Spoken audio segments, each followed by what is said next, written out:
सहनावतु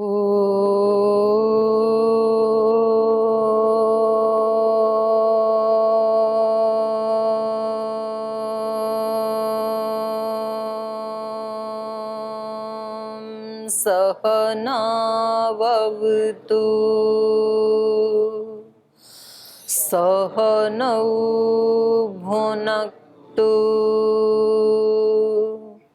सह वीर्यं करवावहै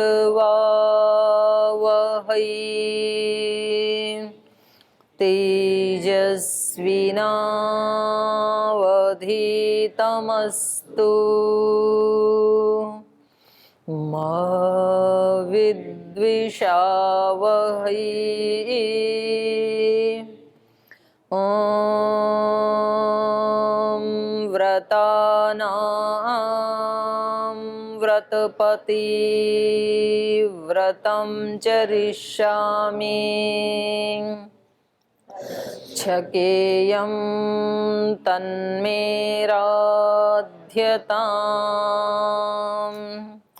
इदमहमनृतात् सत्यमुपैमि। ॐ शान्ति शान्ति शान्तिः।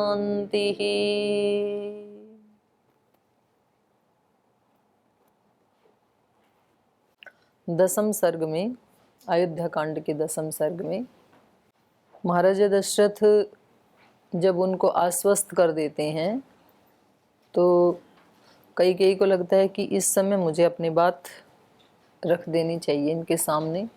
तो वो प्रसंग याद दिलाती हैं कि आपको याद होगा प्राचीन काल में जब कभी देव असुरों का संग्राम हुआ था और मैं आपके साथ गई थी, आप मूर्छित हो गए थे, फिर मैंने आपको वहाँ से उठा के आपकी सेवा की थी और उस समय मेरी सेवा से प्रसन्न होकर के आपने 2 वरदान दिए थे जो मैंने उस समय स्वीकार नहीं किए थे। मैंने कहा था कि आपकी सेवा ही मेरे लिए सब कुछ है, कभी आवश्यकता होगी तो मांग लूँगी।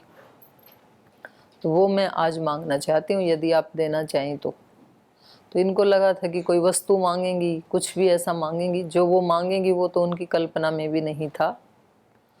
तो उन्होंने स्वीकृति दे दी और उन्होंने एक वरदान में भरत का राज्य और दूसरे वरदान में राम का वनवास, ये 2 वरदान मांग लिए, जिसको सुनते ही राजा दशरथ के ऊपर वज्रपात जैसे हो गया, मूर्छित हो गई, वो अचेतन हो गई।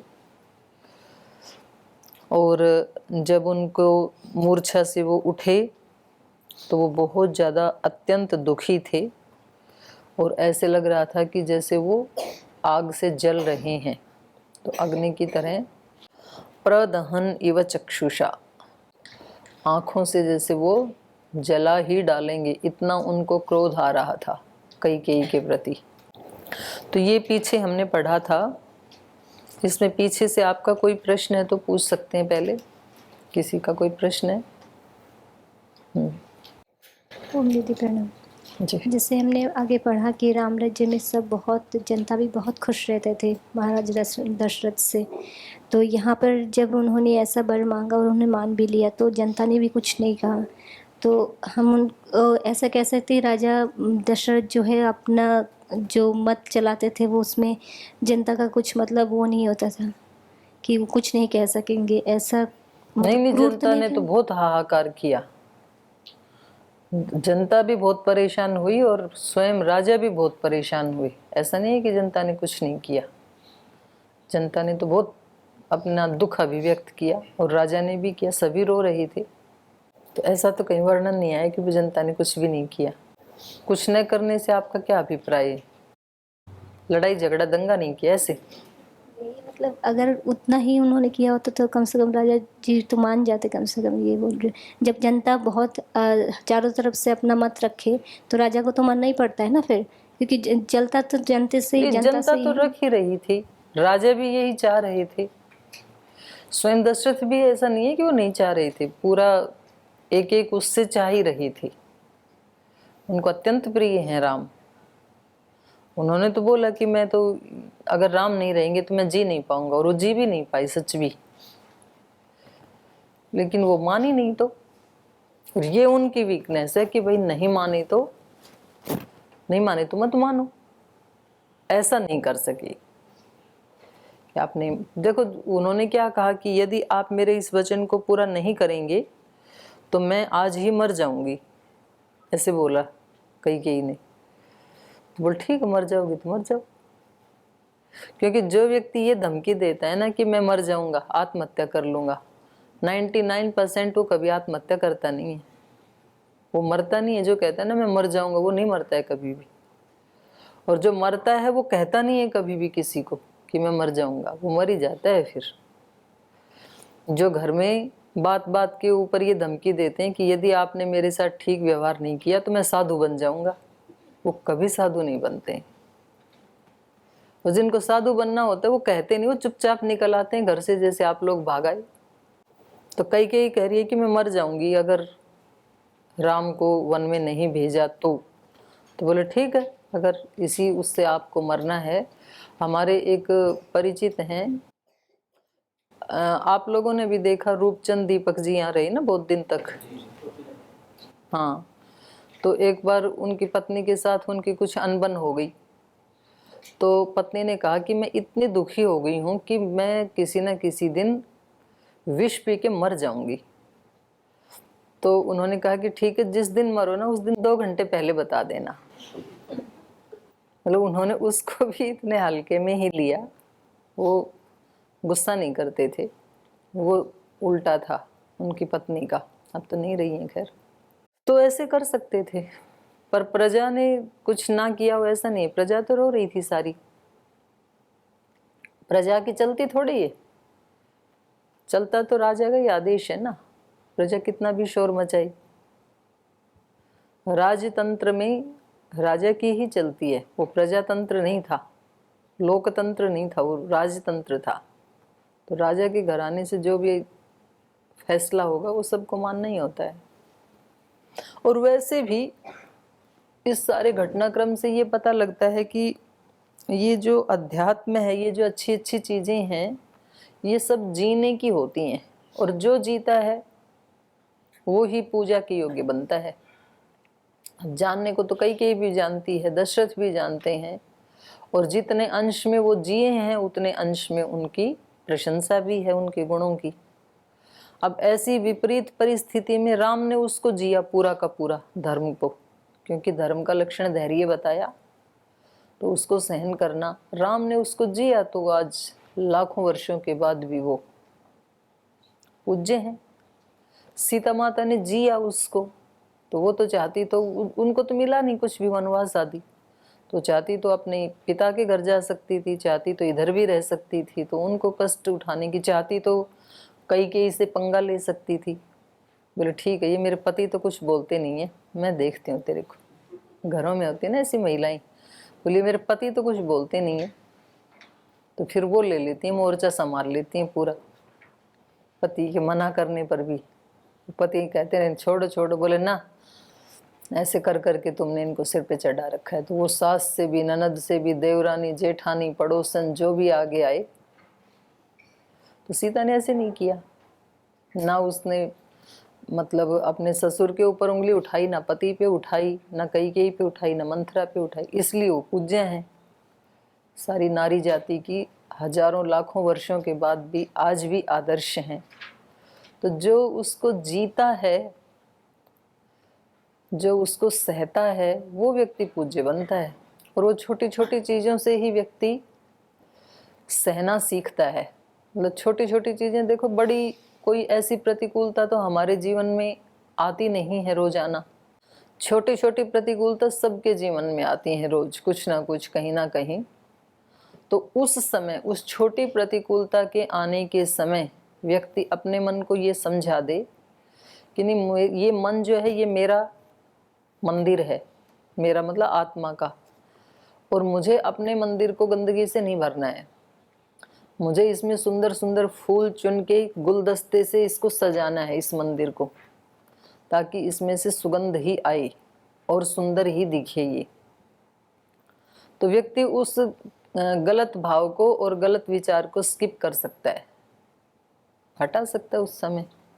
तो छोटा छोटा तो कर सकते हैं। श्री राम ने तो बड़ा किया, सीता माता ने तो बड़ा किया, हम छोटा छोटा कर सकते हैं, लेकिन कोई बात नहीं, हम बड़ा नहीं कर सकते तो छोटा जितना कर सकते हैं उतना तो करें।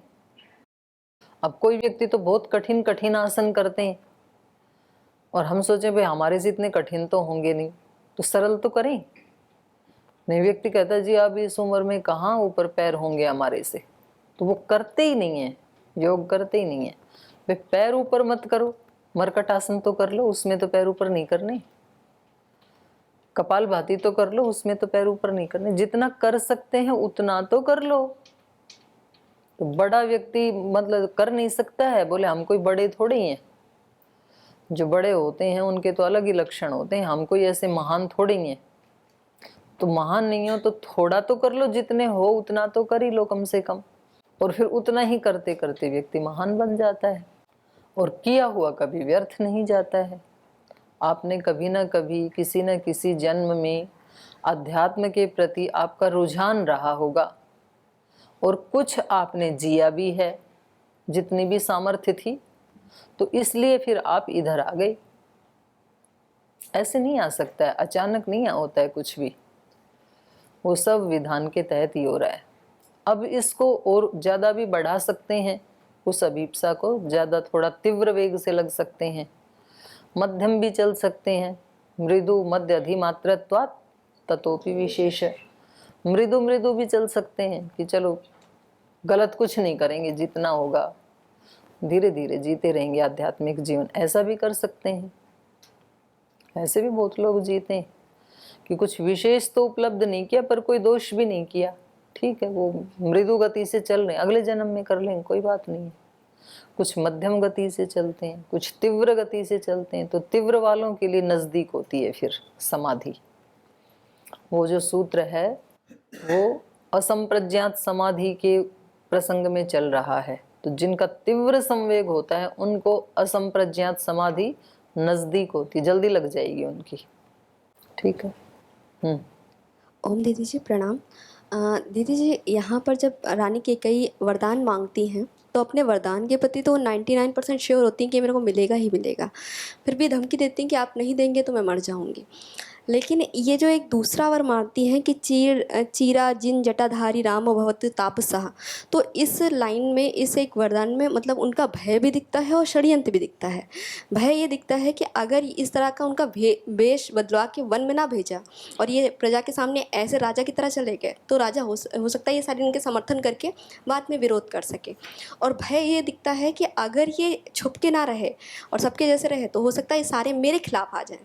तो ये दूसरा जो वर है, ये पहले वाले वर तो उनका श्योरिटी था कि ये मेरे बच्चे के लिए, और दूसरा जो वर है वो अपनी रक्षा के लिए भी है और मतलब राजा को, उनको, राम जी को छुपाने के लिए भी है, ऐसा लगता है मुझे। ठीक है, ठीक। हाँ जी। ओम प्रणाम दीदी जी।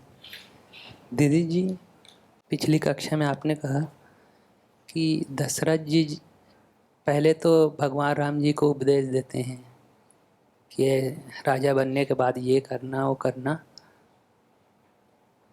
और जब अपने पर समस्या आती है तो भूल जाते हैं इस बात को। तो इस तरह हम देखते हैं कि सतयुग में, त्रेता युग में ये घटना घटी, और ये कलयुग में भी ऐसी परिस्थितियां देखते हैं। परिवार में जो ऐसे किरदार होते हैं, मतलब ज़्यादा अंतर नहीं आए हैं, वो अभी भी ऐसे परिवार में मिलते ही हैं। जैसे कि मंथरा जैसे व्यक्तित्व भी मिलेंगे और कैकेयी जैसे व्यक्तित्व भी मिलते हैं। तो इसमें मतलब, तो उसमें जो भगवान राम जी को महान पुरुष कहा गया है, तो उनके जो व्यक्तित्व है उन्हीं के कारण कहा गया है। उनका जो चरित्र है, उनका जो व्यवहार है, मतलब गुरुओं के प्रति कैसे व्यवहार, माता पिता के प्रति कैसे व्यवहार। आगे बताओ, प्रश्न बताओ ना। तो मतलब इसमें परिवर्तन न आने का क्या कारण है? जैसे अभी हम कलयुग में देखते हैं तो अभी कहाँ परिवर्तन, जब उस समय ही परिवर्तन नहीं आया तो इतने लंबे बाद वो दिखाई दे कुछ परिवर्तन, तो ये तो हम आशा भी नहीं कर सकते। फिर जब लाइव सूर्य है और उस समय व्यक्ति को चीज़ें नहीं दिखती हैं तो सूर्य का चित्र लगाने से चीज़ें दिख जाएंगी, ये तो अपेक्षा भी नहीं कर सकते।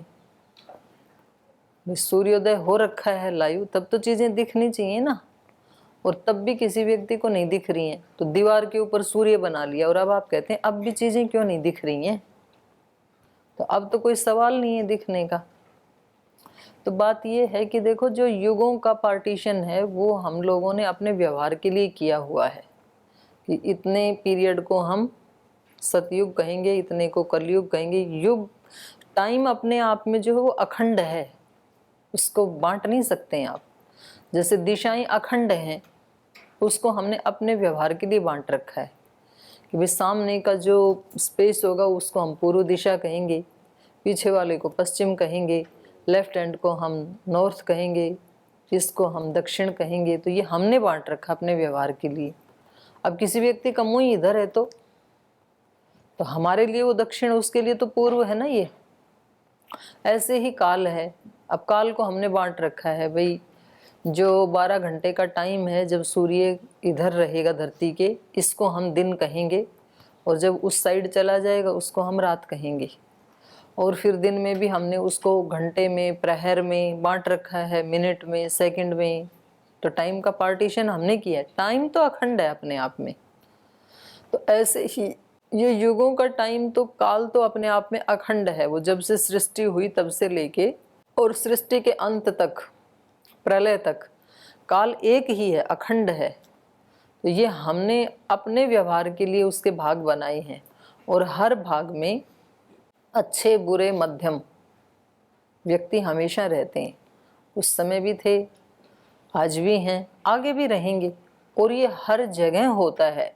ये जो पार्टीशन है, उत्तम मध्यम सामान्य, तो ये परिवार में भी होते हैं, ये गुरुकुल में भी होते हैं, ये सेना में भी होते हैं, राजनीति में भी होते हैं, बिजनेस में भी होते हैं, घरों में भी होते हैं। कहीं भी जहाँ भी मनुष्य मात्र रहेगा तो 3 प्रकार की चेतनाएं रहती ही हैं। और एक मनुष्य में भी 3 प्रकार की चेतनाएं रहती हैं। कभी वो सत्व प्रधान होता है, कभी रजो प्रधान होता है, कभी तमो प्रधान होता है, क्योंकि त्रिगुण से बना है ना ये सब कुछ। तो एक जैसा, और वहाँ से सीख लेकर के, कुछ शिक्षा लेकर के आज सब सुधर गए होते, ये जो आप सोच रहे हैं, तो ऐसा कभी नहीं होगा कि सब के सब सुधर जाएं। जिन्होंने सीख ली वो सुधर गए, जिन्होंने थोड़ी ली कहीं एक अंश में वो थोड़े सुधर गए, जिन्होंने बिल्कुल नहीं ली तो वो बिल्कुल नहीं सुधरेंगे, कभी भी नहीं सुधरेंगे। ये एक श्री राम की बात क्या है, मतलब लाखों ऋषियों ने बताई हैं ये बातें। तो राम ने जैसे अपने जीवन से बताया, ऐसे ही अपने जीवन को जी करके लाखों लाखों ऋषियों ने बताया कि देखो आप मनुष्य हैं और आपकी संभावनाएं ये हैं, आपके पास जो ये साधन हैं, इन साधनों की कैपेसिटी इतनी है कि आप हर पल उस परम आनंद में जी सकते हो। हर मनुष्य मात्र को ऐसे साधन दिए हैं, और उन्होंने अपने जीवन में लाइव जी के भी दिखाया। तो हमने कहाँ सीख ली उनसे। और कुछ आज भी जो ऐसे लोग हैं हमारे बीच में, साधु संत योगी सन्यासी धर्मात्मा पुण्यात्मा, वो आज भी दिखा रहे हैं हमें जी करके। तो हम कहाँ सीख ले रहे हैं। राम की बात तो छोड़ो, बहुत पुरानी हो गई। आज जो हमारे सामने, उनसे हम कहाँ सीख रहे हैं। जैसा वो जीते हैं वैसा तो हम जीते नहीं हैं। तो ये तो देखो, आदमी अपनी चेतना के अनुसार ही लेगा किसी से ना, जैसा उसकी चेतना का और संस्कारों का स्तर है उतना ही वो ले पाएगा। उसके अपने संस्कार यदि ठीक नहीं है, वो दूसरे में दोष ढूंढ ही लेगा। वो बोलेगा ये सब बेकार की बातें हैं, ये सब उपदेश देने के लिए हैं, ये सब ड्रामा है। कुछ भी बोलेगा व्यक्ति, जिसको लेना है तो ले भी लेगा वो। तो ये तो देखो सबकी अपनी चेतना के ऊपर है। तो आदमी को ये बात तय कर लेनी चाहिए कि मेरे पास जो कुछ है उसका मैं जिम्मेदार हूँ, और उसमें कुछ बढ़ाना है तो उसके लिए मैं जिम्मेदार हूँ, और उससे नीचे जाना है उसके लिए मैं जिम्मेदार हूँ। कुछ लोग बोल देते हैं, बोलते हम गुरुकुल में आए तब तो हम बहुत अच्छे थे, और यहाँ रहते रहते हम बहुत बुरे हो गए। पहले हम झगड़ते नहीं थे, पहले हम गुस्सा नहीं करते थे, पहले हम ईर्ष्या नहीं करते थे, अब करने लग गए। तो भाई इसके जिम्मेदार आप हो, गुरुकुल नहीं है इसका जिम्मेदार। तो आप अपने आप को ठीक रखें, ये आपकी जिम्मेदारी है। बस में यात्रा करते हैं तो वहाँ लिखा होता है अपने सामान की सुरक्षा यात्री स्वयं करें, ड्राइवर कंडक्टर नहीं करेगा, वो बस चला रहा है केवल। तो ये हमारे जीवन की जो यात्रा है, इसमें अपनी चीज़ों को बचा के रखने की जिम्मेदारी हमारी है, खुद की है। तो आप चाहें तो श्री राम से आप ले लो 100 की 100% शिक्षा, आप ले लो और किसी ने लिया ना ली। आप तो समझ रहे हो ना इस बात को कि श्री राम का जीवन बहुत ऊंचा था, तो आप तो ले ही लो कम से कम, क्योंकि हम अपनी ही जिम्मेदारी ले सकते हैं, दूसरे की नहीं ले सकते हैं।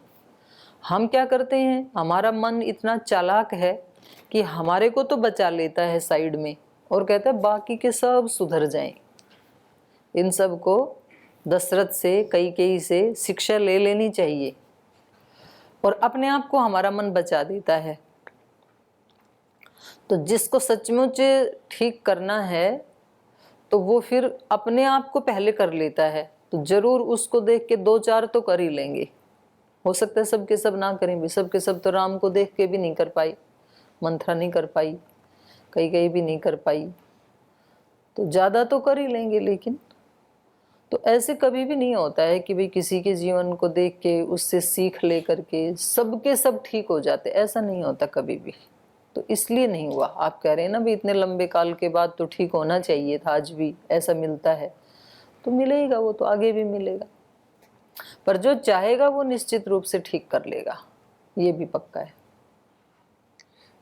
तेजी जी, अभी वर्तमान में ये सुनने के लिए मिलता है कि मानव समाज ने बहुत उन्नति कर ली है, जबकि रामायण को पढ़ने से, सुनने से पता चलता है कि मानव समाज तो पहले से ही उन्नति युक्त था, आज से हजारों साल, करोड़ों साल पूर्व।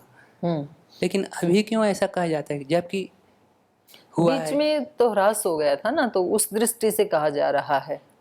जो मध्यकाल की उपलब्धियां थी और जो आज की वर्तमान काल की हैं, तो उसमें उत्कर्ष हुआ, और उसमें भी कुछ फील्ड में उत्कर्ष हुआ है, कुछ में अपकर्ष भी हुआ है।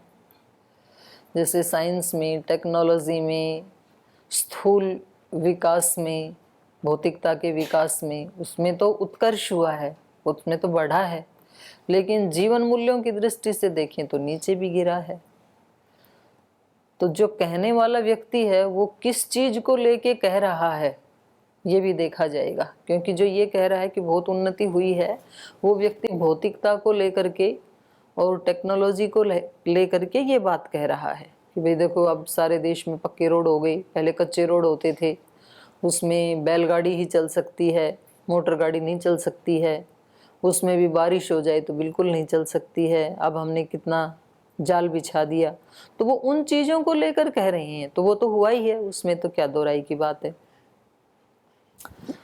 और जहाँ नहीं हुआ तो वहाँ नीचे भी गया है। इसीलिए परम पूज्य स्वामी जी कहते हैं कि मानव के लिए विकास नहीं होना चाहिए, मानव का विकास होना चाहिए, ऐसा कहते हैं परम पूज्य स्वामी। दोनों होने चाहिए, मानव के लिए भी होना चाहिए, मानव का भी होना चाहिए। यह तो अभ्युदय निःश्रेष सिद्धि से धर्म, क्योंकि मानव के लिए नहीं होगा तो भी वो बिना साधनों के उतनी ज़्यादा साधना नहीं कर पाएगा, और मानव का विकास नहीं होगा तो साधन व्यर्थ हो जाएंगे फिर, क्योंकि साधन तो साधना के लिए ही हैं।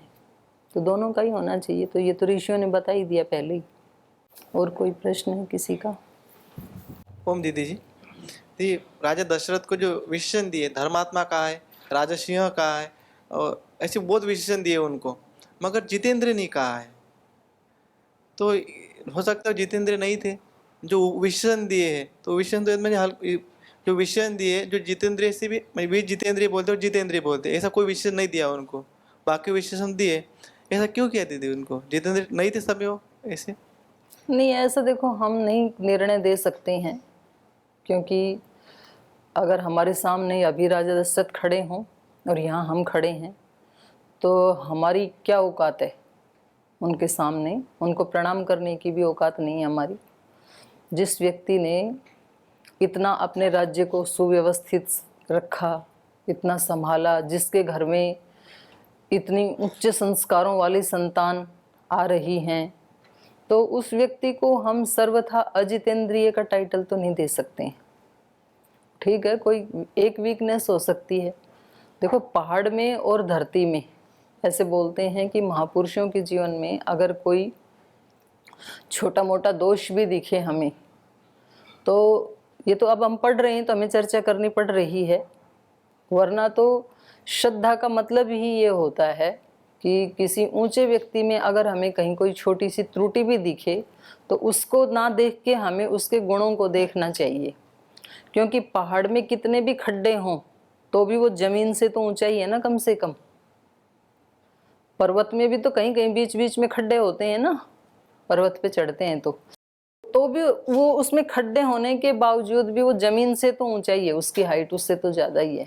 तो महाराजा दशरथ ठीक है, उनकी यहाँ पर एक हमें ऐसे लग रहा है, और वो भी हमें अपनी बुद्धि से लग रहा है। उस समय हम होते उस सारी सिचुएशन को समझ पाते, जो लिखा है उस जितना हम समझ पा रहे हैं और जितना हमें लग रहा है, तो हमें ये लगता है कि भाई यहाँ पर वो एक व्यक्ति की हानि करके और पूरे उसको बचा सकते थे। लेकिन वास्तव में उस समय क्या सिचुएशन रही होंगी, ये संगठन में हमने काम करते समय देखा। अब कहने को संगठन के लोगों को ये लगता है कि भाई ये मुख्य केंद्रीय प्रभारी हैं तो कुछ भी कर सकते हैं। लोग हमारे से शिकायत करते हैं संगठन में, जी ये ऐसे हैं, ये ऐसे हैं, ये ऐसे हैं, आप इनको ठीक कर दें। और जो शिकायत करता है उसका ठीक करने का मतलब यही होता है, मतलब इसको या तो हटा दें पद से, या इसको संगठन से बाहर कर दें, या इस व्यक्ति को कोई दंड दे दें। भाई आप तो सर्वसमर्थ हैं, आप तो सबसे ऊपर हैं, आपके पास पद है। और हम कई बार देखते हैं कि सिचुएशन ऐसी होती है कि हम उस व्यक्ति को हटा भी नहीं सकते हैं, हम उस व्यक्ति को दंडित भी नहीं करते हैं। अब वो सिचुएशन मेरे स्थान पे कोई व्यक्ति बैठा होगा तब समझ पाएगा, ऐसे भी होता है। और उसको देना भी है तो फिर तरीके से थोड़ा टाइम ले करके और बहुत सारा रिस्क ले करके तब हमें ऐसे करना पड़ता है। अब ऐसे लगता था कि भाई आपको ये लगता है कि देश में कहीं कुछ हो रहा हो तो भाई मोदी जी तो सबसे ऊपर हैं, तो वो तो जो चाहे सो कर सकते हैं, इनको हटाओ, ऐसा नियम बनाओ, ऐसे वो उसमें परिवर्तन करो, संविधान में ऐसा रूल बना दो, ऐसा रूल बना दो कि सब लोग सुबह सुबह योग करेंगे और आयुर्वेद की ही दवाइयाँ लेंगे। लेकिन ऐसा नहीं कर सकते हैं, ऐसा बोल भी नहीं सकते हैं कि देश बहुत बड़ा है। सिचुएशन क्या होती है उस समय, थोड़ा सा उन्होंने आकर के जब हमारी कोरोनिल बनी तो उस समय के जो स्वास्थ्य मंत्री थे डॉक्टर हर्षवर्धन जी, वो आए थे केवल उसमें, तो उसके बावजूद भी उनको इतना बुरी तरह से घेर लिया। तो हम नहीं कह सकते हैं कि क्या सिचुएशन रही होंगी, और हम ये भी नहीं कह सकते हैं कि वो अजितेंद्रिय व्यक्ति रहे हैं। जितेंद्रिय व्यक्ति भी कभी किसी स्थान पे हार जाता है और अजितेंद्रिय कहलाता है उस समय उस सिचुएशन में। लेकिन सर्वथा ही वो जितेंद्रिय नहीं रहे होंगे ऐसा मुझे तो नहीं लगता है, क्योंकि उस व्यक्ति के जो गुण हैं वो भी बहुत उच्च कोटि के हैं, ऐसी बात नहीं है।